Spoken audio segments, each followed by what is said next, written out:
Imagine breathing in pollution-free air. Imagine responsible and transparent practices governing every business. Imagine the world we live in continues to be habitable for years to come. How may we contribute to building a sustainable future today? Introducing Principal Islamic Global Responsible Equity Fund, a Sharia-compliant fund that has exposure to investments in companies demonstrating sound ESG practices. Managed by Principal Islamic, the target fund invests in selected global stocks to potentially capture higher returns and outperform the index. Our investment team prioritizes companies demonstrating sound governance around ESG risks and opportunities and engages with them regularly to encourage improvement and help enhance the potential for long-term returns and reduce risks. As a qualified, sustainable and responsible investment fund in Malaysia, the fund is a testament to our commitment towards sustainable investing, fulfill a meaningful purpose of a sustainable future, while potentially achieving medium to long-term capital growth by investing in the Principal Islamic Global Responsible Equity Fund.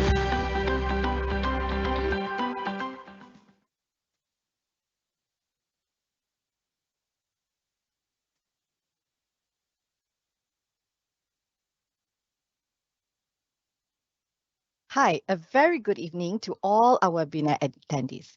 Welcome to our webinar. I am Farah and I will be your moderator today. Today, we will be discussing the positioning for megatrends in Malaysia with Levis Chong, Portfolio Manager, Equity Principal Malaysia. Welcome, Levis, and thanks for being our speaker tonight. Would you like to intro yourself to our webinar attendees? Yeah, sure. Thanks, Farah. Yeah, good evening, everyone. I'm a portfolio manager with Principal. This is my 4th year in Principal, and I've been in the industry for 7 years now, but I've been following the stock market for more than 10 years. And throughout my career, I've covered many sectors, including technology, manufacturing, or EMS, and gaming, plantation, basic materials, media, and consumer sectors. And this experience has given me a broad understanding of the market. Yeah, I hope I'll be able to contribute positively today. Thank you, Levis. Before we begin, I would like to share a couple of house rules. This webinar will take approximately 30 minutes with 15 minutes Q&A towards the end. If you have any questions for our presenter, please do drop it in the comment box. We will address a few questions with the most likes towards the end of the session. Do stick around till the end as we will share a special offer with you. Over to you, Levis. Yeah, thanks, Farah. I'll share my slides first.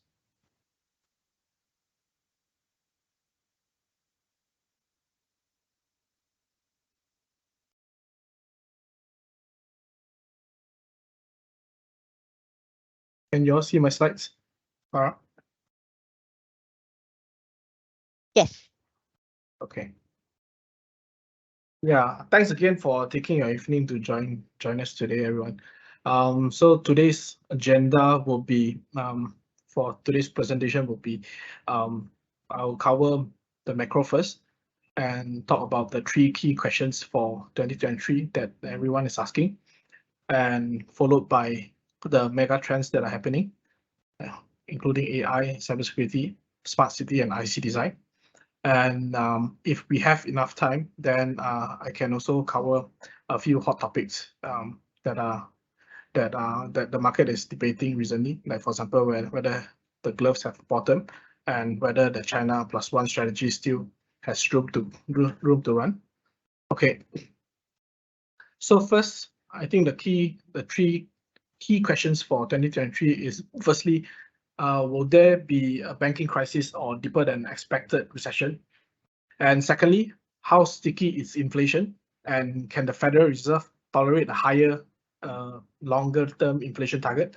And lastly, are there enough tools to arrest a crisis, if any? Okay. Firstly, the hottest topic recently is, of course, the collapse of Silicon Valley Bank, and would that create a contagion effect and create more failures, and whether this will trigger a banking crisis? So the short answer to that is we don't think so, because if you look at the chart on the left, you can see Silicon Valley Bank SVB is a very unique case. If you look at the investments to assets ratio, it was in 2022, it went up as high as 60%. And that is in contrast with the other banks in aggregate, which has a much lower average at 40% or below, right? The reason why this whole thing was allowed to happen under Fed's noses was because you see in the US, banks with less than 250 billion US dollar assets were not subject to Federal Reserve's scrutiny in terms of their stress testing procedure. So that's why their bond holdings went up to as high as 60%. And when the Federal Reserve started raising rates, and that resulted in their bond holdings value plummeting, and which resulted in huge investment losses. And if you look at the chart on the right, the bank sector as a whole in all these countries prove that all these banks in aggregate are very well capitalized. Looking at their tier 1 capital ratio, most of their capital ratio, tier 1 capital ratio, is above 10%. Okay. Next, but we do acknowledge the risk that because of this Silicon Valley Bank crisis, it might trigger a risk of banks getting more cautious in corporate lending. And of course, there will be a lot more pressure and emphasis on cash flow generation. So that might create a second order impact to the economy and and slow things down. For example, if you look at the composite recession indicator, right now the probability of recession is at 75% for September. Looking at the US 10-year minus 2-year Treasury bond yields, it has also crossed the 0% threshold, which usually indicate recession is coming in the next 12 to 24 months. Okay, but that doesn't mean that doesn't necessarily mean there's no opportunity in the stock market. In fact, if you look at the past bear market, normally and on average, typical bear cycle usually lasts about 23 months and generate a 44% negative return.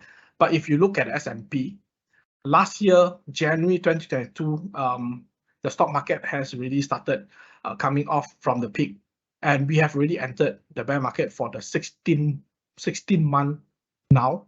And when it enters the bull market, it usually lasts for about 57 months. And usually it depends on whether the stock market understands this recession and price in this much earlier.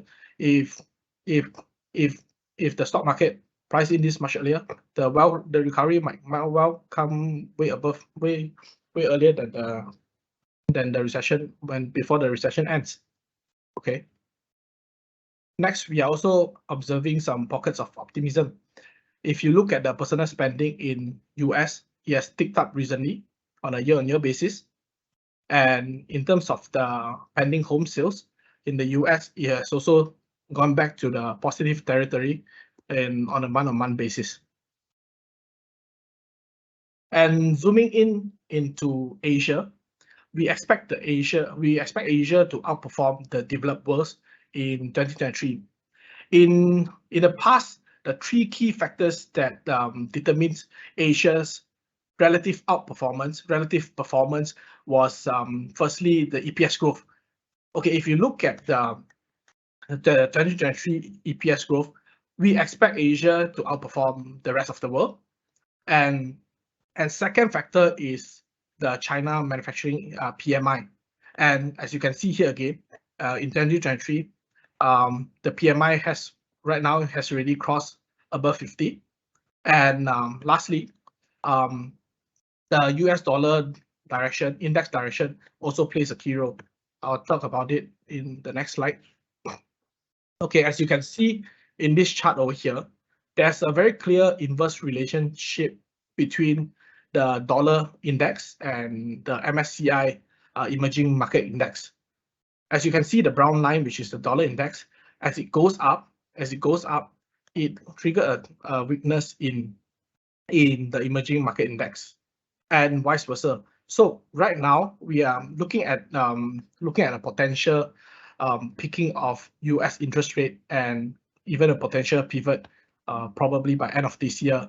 We are looking at the dollar index coming down even further, and that bodes very well for the Asia market index, the emerging market index. Looking at the real GDP growth in the world, as you can see very clearly here, the dark blue bar chart shows that Asia's GDP is going to outperform the rest of the world significantly over the next few quarters. And during economic slowdown, usually there will be a lot of emphasis on cash flow generation, and a lot of investors will start focusing on yields, dividend yield. And if you look at the chart on the left, the largest pool of companies with yield above 3% actually comes from Asia. So Asia will be in a bright spot. And China's recovery is also well on track, which bodes well for Asia again. And if you look at the property sales, it has recently shown some signs of stabilization, and new home sales have also improved in March. And the consumption recovery is also expected to continue after the reopening. And of course, the policy mode is also shifting towards a more accommodative mode. And zooming further into Malaysia, we expect the resumption of infrastructure projects like MRT3 and the reopening of borders, and of course the greater policy clarity post budget 2023 to support growth for Malaysia in 2023.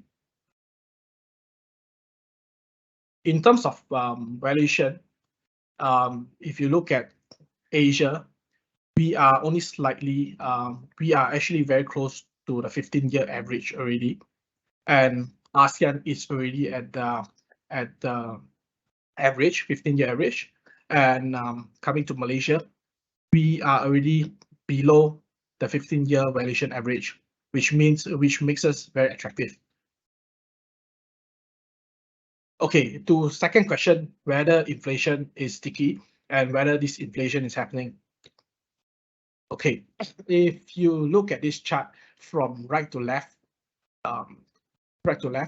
you can see inflation is coming down across the board, especially in US. Although the disinflation progress is a bit gradual, but it is indeed improving.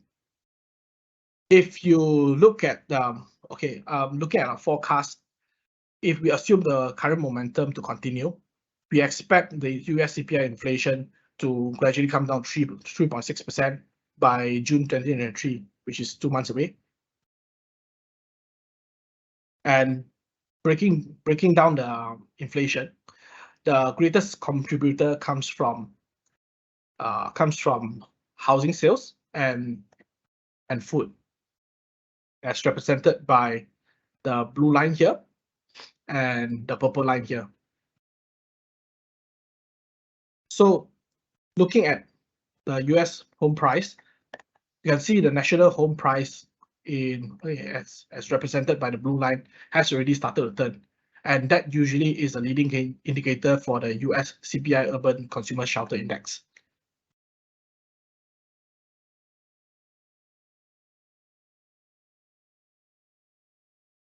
Sorry, a moment, my slide is stuck. Okay. Next, we have US food inflation. Looking at this chart, as you can see, the CPI Urban Consumer Food Index has really turned, and in fact, the S&P Green Price Index has really gone into the negative territory. And wage growth has also appears to have peaked. Energy cost is expected to come down after a sharp drop in coal and gas prices. But of course, there are risks that and questions that whether there will be a second inflation wave in the US. The key risks are, of course, if there's a persistent tightness in the labor market, which might prevent a sharper drop in wage growth. Okay, and China's push for stronger economic growth, which could lead to second-order effects. And lastly, any further escalation in geopolitical tensions.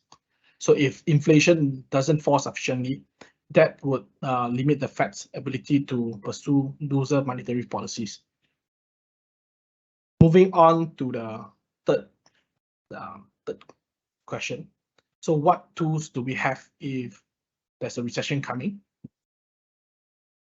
The good news is that the US, the Fed, has already started balance sheet reduction and quantitative tightening back in June. So in 2 months' time, we will be in a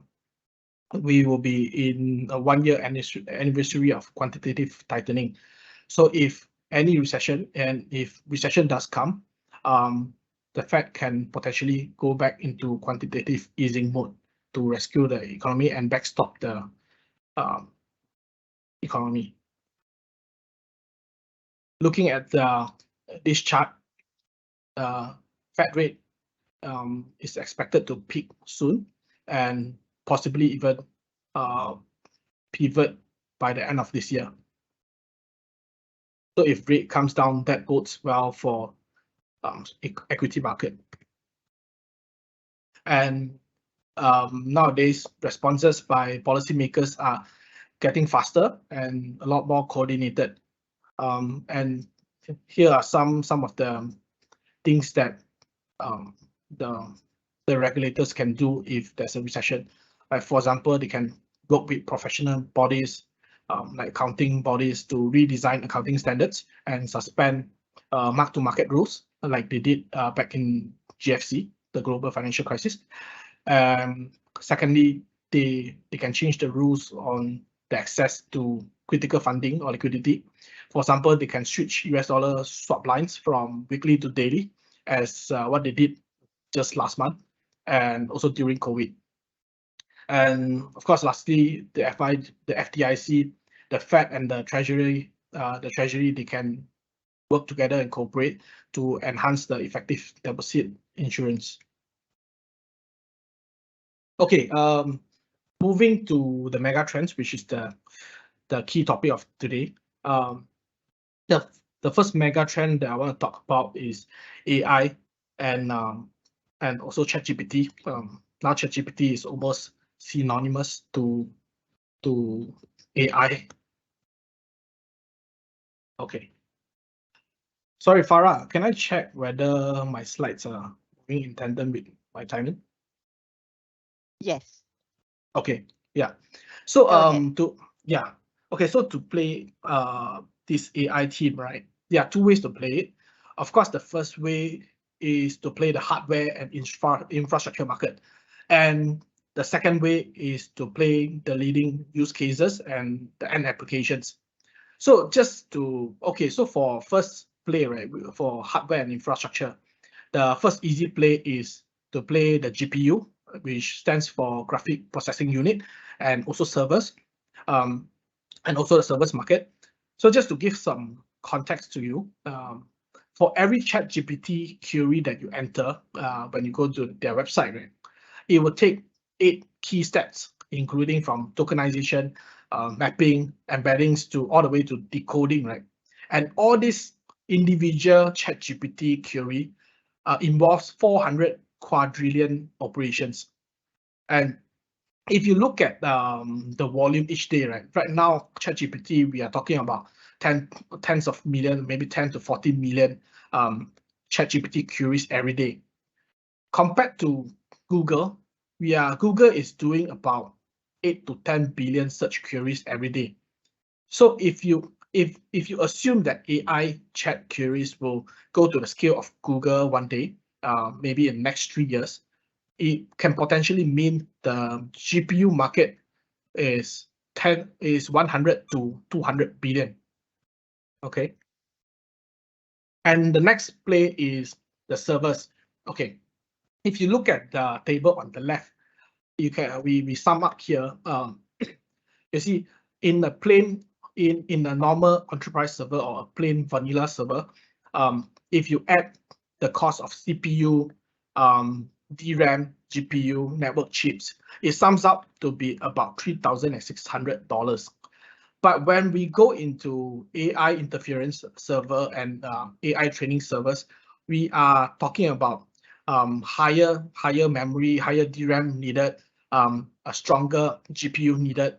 And for AI interference server, that means you will need 33,000 US dollar. And for AI training server, you will need 65,000, okay, to invest in this capex. And that imply a 9 to 18 times higher semiconductor content in AI server compared to a plain vanilla server. Okay, so moving on to the second play, which is to play on the use cases and end applications. If you look at this article here, IDC projects that the AI system market will reach 154 billion by end of this year, and it will potentially double to 300 billion by 2026. And zooming into this, the three leading AI use cases will be on sales and customer service. For example, augmented customer service agents, sales process recommendation, and program advisors. So if you look at the chart, you look at the blue box here on the right side, on the top right corner, we listed down some of the companies that might benefit. Okay, so for example, the BPO companies, which does a lot of business process outsourcing for customer support and customer services. We have some listed companies in Malaysia that can potentially benefit from incorporating AI feature into their service offerings, and software developers as well, because there will be a lot of enterprises, a lot of big companies looking to incorporate AI into their systems.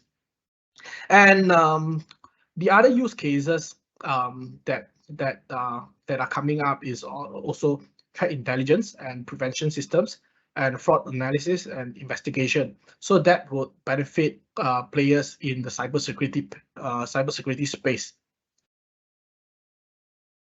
Speaking of cybersecurity companies, this is in fact our second mega trend that we want to talk about today.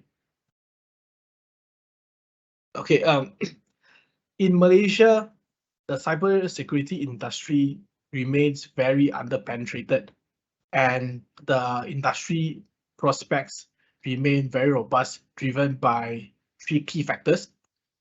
Firstly, we have rising number of cybersecurity attacks every year. Okay, for example, if you look at this table here, from 2016 to 2020, the number of cybersecurity attacks increased from 8.3 thousand cases to almost 11,000 in 2020. And secondly, the environment is also very conducive for growth, because Malaysia is entering a digital transformation economy, and because of this very digital transformation, it can potentially create a proliferation of digital touch points and applications. For example, when during COVID, a lot of people started working from home. So instead of traditionally using just laptops to access your work, now you actually use a lot of other work from home devices, like for example your mobile devices to access. So that created a lot of touch points. And because of this digital transformation, there are a lot of more and more applications coming up. So that created a lot of avenue for cyber attacks. So that will bode well for the demand for cybersecurity services. And Malaysia is, of course, in a very advantageous position because of our multilingual proficiency and our competitive pricing relative to the Western countries. Okay, and because of that, Malaysia is projected to grow. Malaysia's cybersecurity market is projected to grow at the 14% CAGR from 2.9 billion in 2020 to 5.6 billion by 2025. Moving on to the third mega trend, which is smart city. We think the smart city transition, the transition in Malaysia from a traditional public infrastructure market to a smart city is just starting. Because if you look at Malaysia population, about 75% of them live in the urban areas like KL, Penang and Malacca, and that leads to a lot of traffic congestion and pollution and a lot of inefficient deployment of urban services. So that is an area that the government may really want to look into to boost the productivity. So for example, so that's why in recent years we have seen many supportive government policies to spearhead the smart city initiatives. So for example, in 2019, KPKT launched the Malaysia Smart City Framework to coordinate the development of smart cities. And fast forwarding to June 2021, there are approximately 100 smart city projects implemented or probably in progress across Malaysia. For example, Smart Selangor, which covers smart digital infrastructure and smart economy, and Kuala Lumpur Smart City Master Plan to develop an intelligent city in KL, and of course Kuala Lumpur Safe City Initiative, which is for enforcement personnel to work and quickly respond to emergencies and use and monitor using analytics and AI and other predictive systems. Okay, so we to play this team, we are looking at companies that are doing network lighting system, smart lighting system. We are looking at companies that has network video surveillance. They're doing network video surveillance system, traffic management system, and even telco towers and monopoles. Okay. Lastly, the fourth mega trend that we want to talk about is IC design, which is one of the most exciting among the four, in my opinion. Before I talk about the prospects, it's very important to understand the whole value chain of the semiconductor industry. If you look at this table, all the way to the right, Malaysia started with a lot of manufacturing and electronic manufacturing, and years after that, we slowly move up the value chain and started offering semiconductor assembly and test. We call them OSAT, and of course there are a lot of semiconductor equipment manufacturers supporting those operations. And now we have moved all the way to the left, to the front end, to do IC design. So if you look at this picture here, the picture on the left, this is a normal circuit board with a lot of integrated circuits. So previously, Malaysian companies are doing a lot of fabrication of these chips, packaging of these chips, and do surface mounting, and packaging and testing. But right now, we are moving to designing, which is the picture on the left, on the right. As you can see, this is an example of how complex an IC design job actually entails. Okay, so the biggest driver of, I think, for IC design in Malaysia was actually the US-China chip ban.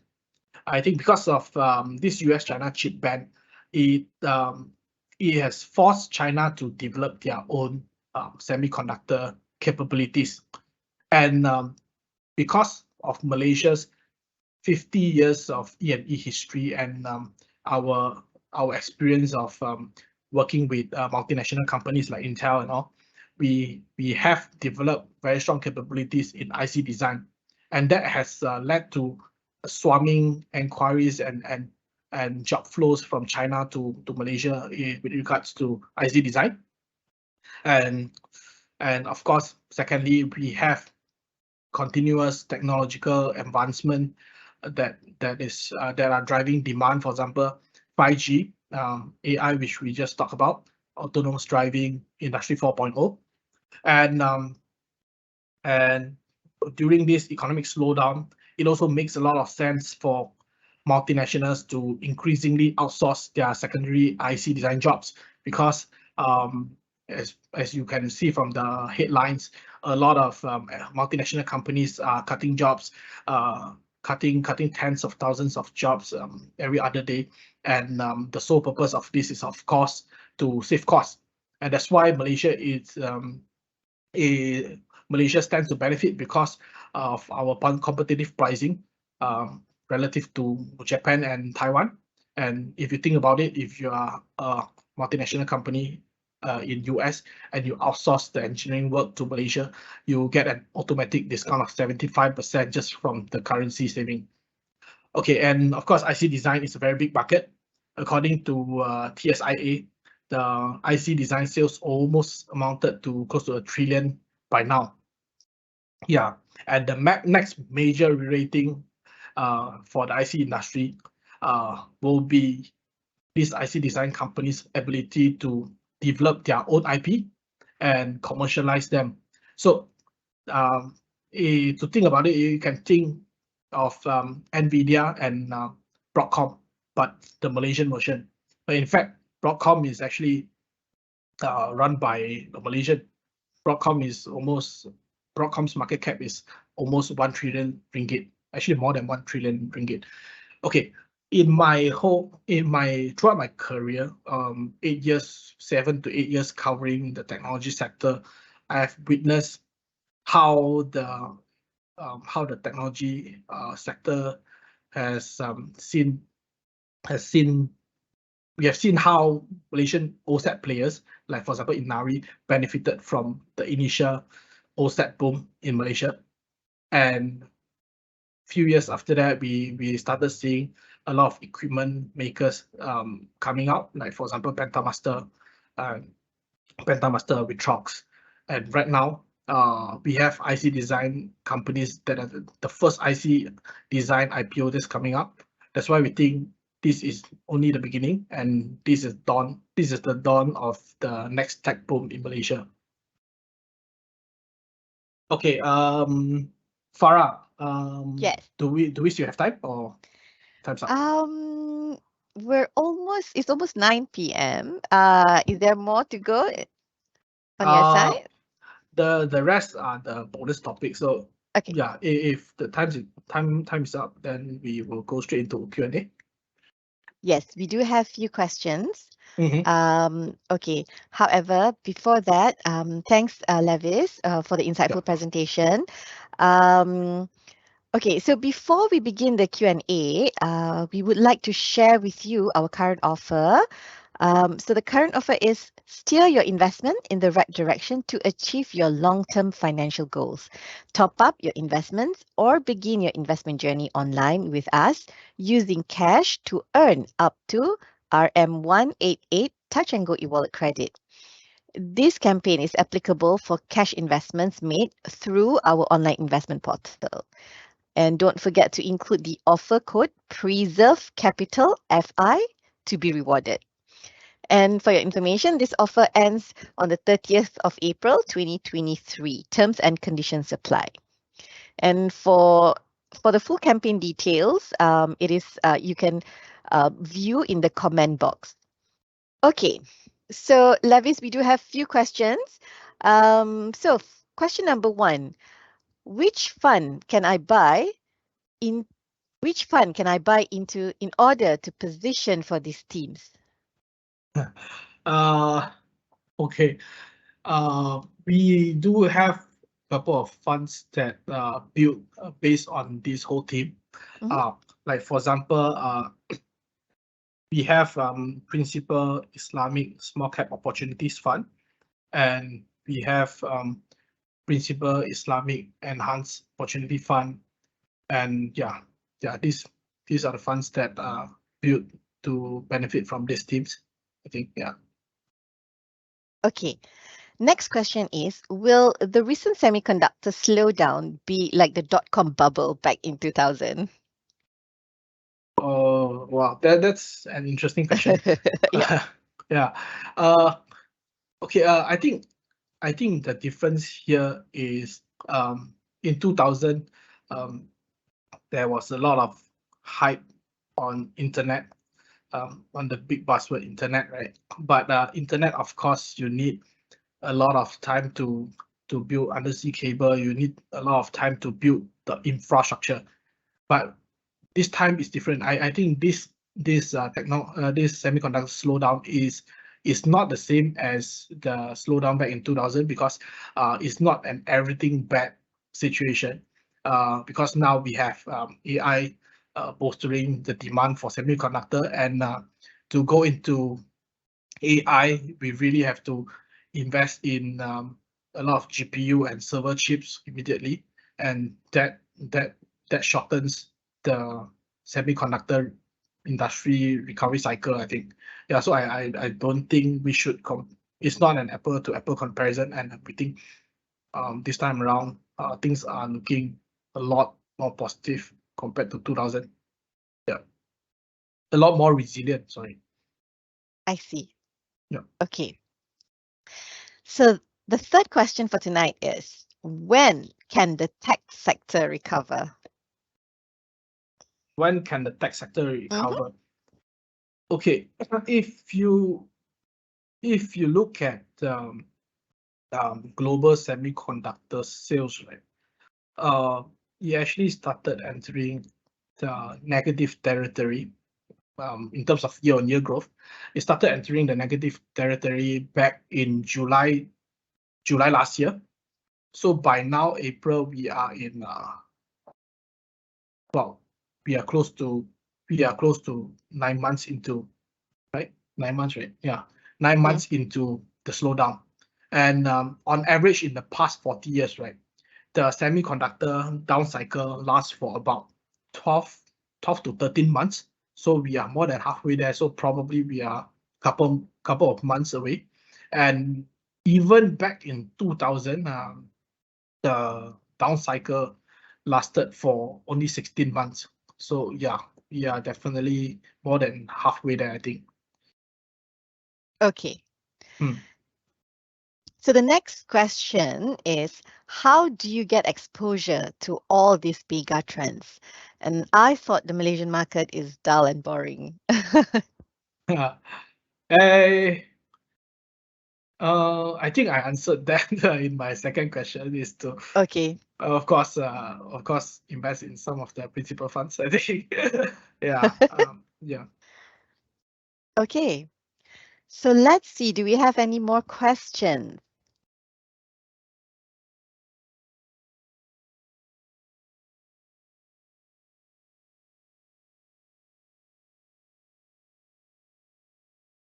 Okay. So it seems that we have one more question. Our last question for tonight. So Levis, what do you think about Amazon and Tesla venturing into Malaysia? Any other sectors to watch out from their ripple effect besides the tech sector? Okay, besides the tech sector. Mm-hmm. Okay. Amazon is of course coming to Malaysia, and to build data centers, and that of course will benefit some of the EPCC players that are um, doing they are constructing data centers, and some of the telcos that are partnering with them. And in terms of Tesla, they have engaged certain equipment makers in Malaysia to automate their production lines, like for example their EV battery production process. So that has recently benefited some companies that in this space. Yeah. So yeah. Okay. So that's our last question for tonight. So thank you so much, Levis, for being here with us. Thank you so much, dear audience. Till we meet again in the next webinar. Thank you for joining us. Thank you, everyone, and good evening. Good night. Yes. Good night. Thank you, Farah. Thank you, Jonathan. Thank you, Levis.